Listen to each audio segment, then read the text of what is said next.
So I'll focus on a couple of very exciting computer graphics applications that sort of bridge the virtual world with the real world, or bring images from the real world into the virtual world.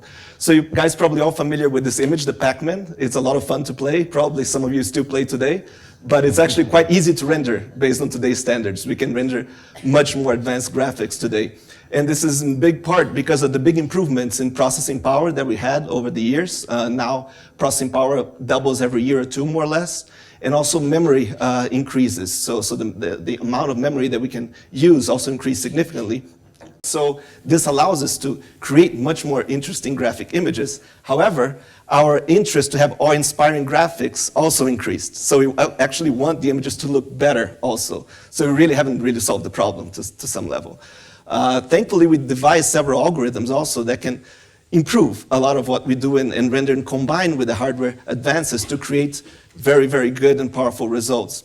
So I'll focus on just two, which is about the time that we have, how to create interesting images of people and of places.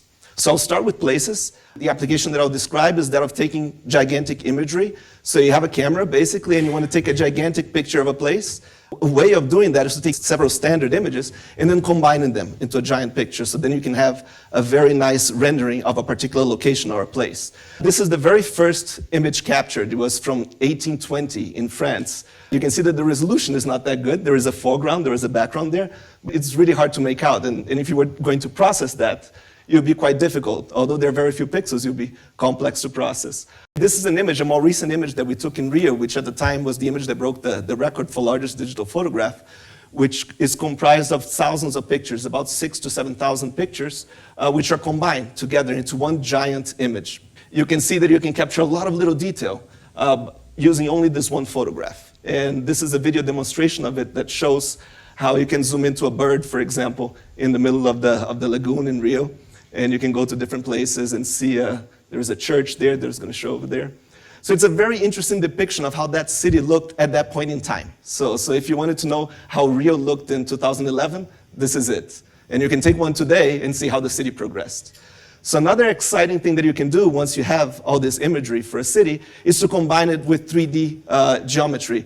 This is very commonly done with satellite imagery. What we're thinking about doing is try to incorporate that on single viewpoint images as well. So you can locally navigate regions of these images. And again, it's taking advantage of the fact that we have lots of data and are able to combine this in ways that can make the user navigation more exciting and simpler. The other application that I think is exciting that I'll discuss is of rendering people, or faces to be more precise. So it's a little bit different. In the case of rendering people, you actually have cameras all over the person taking different photos from different angles, instead of one camera taking pictures of several different areas from several different directions, right? So rendering people is actually quite complex, and you actually want to create a 3D model of the person so that then you can render. This is one of the works that I did a while back, which tried to capture the detail of the skin, and getting the proper lighting of the skin is complex because of the way that light scatters on the skin. Just the rendering aspect is complex. But more exciting, there are several projects recently on how to capture humans and then use the rendering technology to render it efficiently. This was a project done by USC and the Smithsonian, which was very, very exciting, of capturing President Obama. And basically what they did is they had a setup, a system that had several cameras from all different directions and several lights. And they configured the lights and the cameras in such a way they can get several different pictures that when combined, they can process and generate a 3D representation of a person, in this case, President Obama.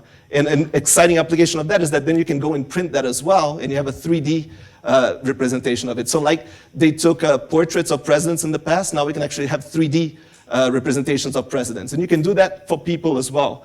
Not just, not just for the presidents, but you can do for regular, everyday people, and over time. So over as you age, you can see how your face changes. Another application that I like to discuss based on that principle as well is that of movies.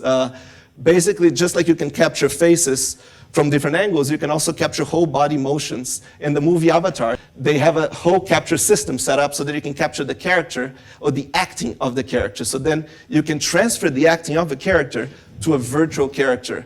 And that, I think, is very, very exciting. So we live essentially in days where we can actually capture both places and people very, very well. And we reach a level that historically we can now keep records of how people and places looked over time and compare, which was very difficult to do in the past. So that's what I have today. Thank you very much.